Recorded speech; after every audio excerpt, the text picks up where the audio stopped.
Crazy Rocket, now available on PMBet.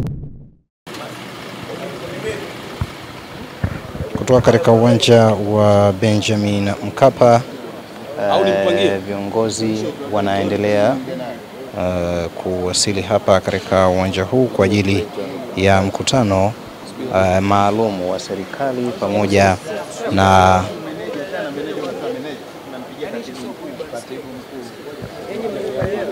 serikali ya Jamhuri ya Muungano wa Tanzania.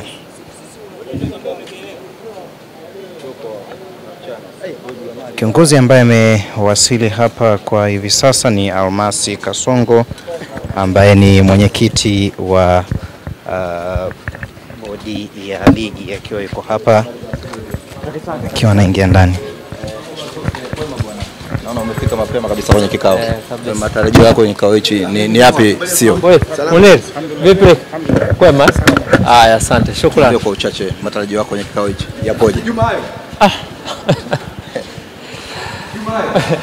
Waziri ndo msemaji, waziri ndo mwenye kikao. Kwa hiyo baada ya kikao ni imani yangu ataongea. Shukrani.